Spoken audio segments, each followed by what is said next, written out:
Hello, my name is Austin, and this is the second video in a series of four describing the works of art I used as a backdrop in my Midnights video. Today I'm going to discuss the movie Inherent Vice, which was written for the screen and directed by Paul Thomas Anderson, and it is an adaptation of the novel of the same name by Thomas Pynchon.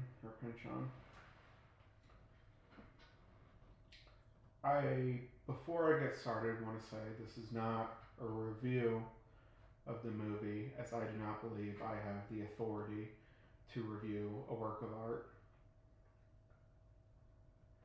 I don't know how to give a summary of this movie because it doesn't follow any plot structure I can comprehend.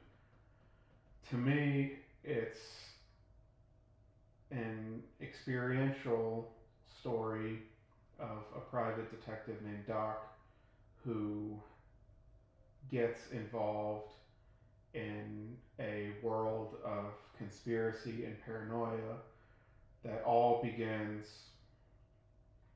with his ex-girlfriend, who he still deeply cares about, coming to his home and asks him to look into a situation with her current boyfriend, who is a very wealthy married man, as she is worried he's at risk of his wife and her boyfriend pulling some type of scheme to get his money. And somehow, from this request of marital affairs from his ex-girlfriend, Doc gets involved in a multi-layered conspiracy where somehow everything is and isn't connected at the same time. It's a very odd story. Before I talk about the movie further, I would like to provide some context of my life going into me first watching it, which was in January of 2015 when it hit theaters in Austin. And a year and a half-ish before that was the summer of 2013 when I had my first significant mood episode. Looking back, it's easy for me to say that this was a manic or hypomanic episode, but when it first started happening to me, the first thing I did with my emotional experience was go to a physician and ask them to look at my heart. That's not very relevant, but I'm just saying it to establish that I had no idea what was going on with my emotions. And while I eventually figured out it was not a physical issue, I was still very lost at the time. There were only two things I knew. The first is that what I was going through was a disaster. I was incredibly impulsive. I was making decisions that I couldn't justify even as I was making them.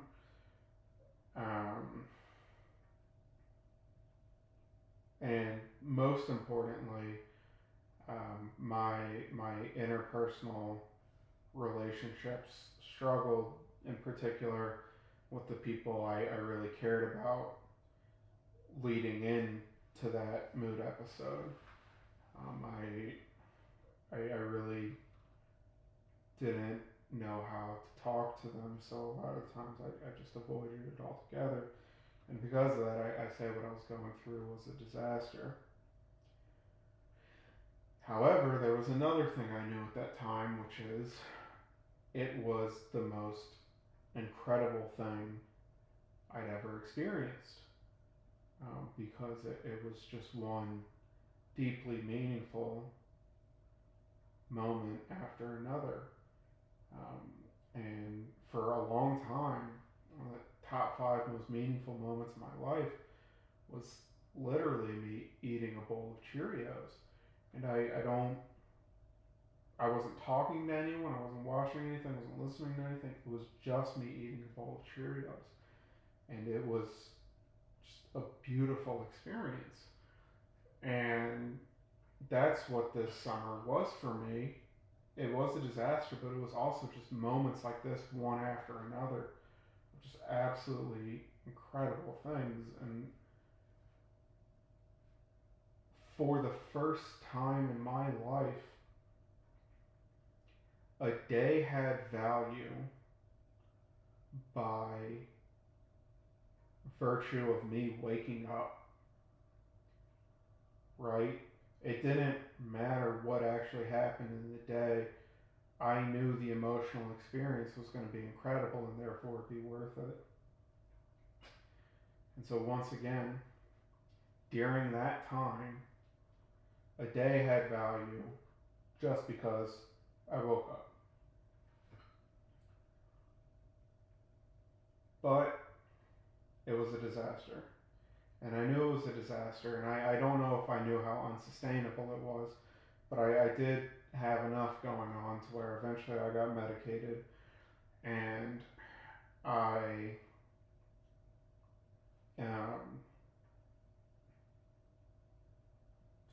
returned to what I refer to as a stable mood, which is the mood that I had my entire life leading into that episode. And there was a lot of relief in the stability, but at the same time, I knew when I woke up, I didn't have that sense of a day having value, and life did not feel beautiful. And that was challenging, and even though I knew, especially after I sort of leveled out, that I couldn't do that forever, I still missed it a lot. And this is sort of the experience I had for about a year or so leading into me watching this movie for the first time. And what I'm about to do now is develop a subplot within a narrative that I've already said doesn't follow any plot structure I understand. And I realize how flawed that is, but it's just the way that I interface with art in this case. And sort of my relationship with my manic experience, I used to draw parallels to Doc's relationship with his relationship with Shasta. And the first scene I'm going to talk about occurs when, as a part of the huge conspiracy that Doc walks into, is Shasta herself going missing. And while she's missing, she somehow sends him a postcard to his house that references a day they shared when they were together. And Doc gets the postcard and walks into his house and starts examining it. And the scene becomes a flashback scene that is not huge to the rest of the movie, and it's a pretty traditional flashback of there's a problem they need to solve, they go out to solve it, they get caught in the rain, they don't solve the problem, but it doesn't matter because they had each other throughout it. And then that part isn't what makes the scene stick out to me. There's two things about the scene that are important to me. The first is how it cuts back to Doc in the present, because it goes through the scene where they're together in the past, but then when it comes back to the present, it shows Doc just alone in a dark room, just examining the postcard, and the only light in the room and everything behind him is just shaded. Um, and that to me is a visual symbol of how alone Doc is. And the other thing I love about the scene is um, its use of the song Journey Through the Past by Neil Young over the flashback. And I think this is a very relevant song. I mean, it's literally called Journey Through the Past. But I also think it's an incredibly lonely song, at least for me it is. And there's a line in there that's, I will stay with you if you'll stay with me. Um, and I don't know how much lonelier it gets than the only requirement you have for being around someone is that they'll be around you. That to me is lonely. And so once again, the visual symbol of cutting back to the present and the use of the song to me make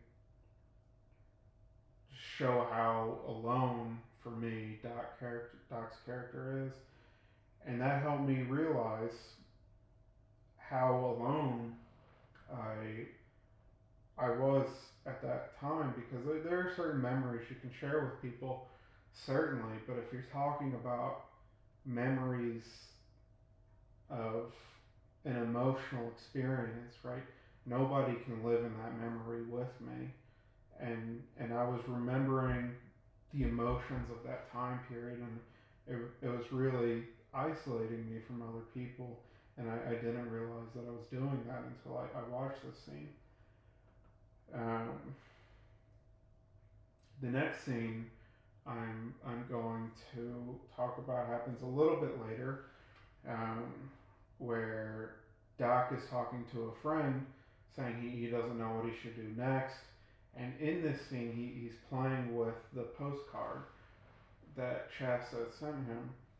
And Doc is sort of at a loss about, up until this point in the movie, his motivation, at least to me, seems to be him somehow trying to make things between him and Shasta work out. But this to me was the turning point, because his friend asked him, well, what's going to keep you up at night?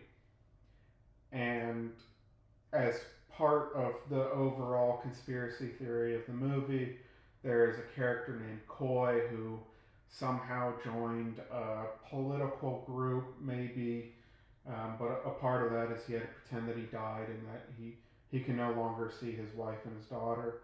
And Doc responds with, the thing that's going to keep him up at night is that little girl not seeing her dad anymore. And sort of that's a turning point in Doc's decision making in the movie, where it goes from Doc in a mindset of how can I recreate the past to Doc saying what can I do in the present to make this now as good as it can be.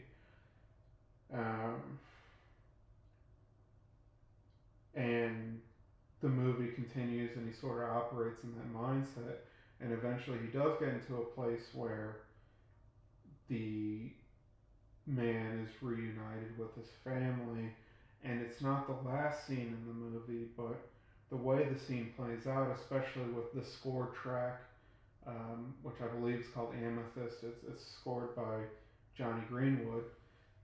Just the way that song is playing, it feels like the emotional closure of the movie to me. That him, Doc, getting this family reunited. And right, that's the idea that I took away from the movie, is that like today may not be as good as my past was. It may not even come close. But I still owe it to myself to make today as good as it can be, and thinking about how much better the past was is not the best way I have to accomplish that. And I've mentioned the concept of ownership before, and I guess if there's sort of one thing that I have to say about this movie, the debt that I have to this movie, is it really helped me realize that I owe it to myself to make my life as good as it possibly can be.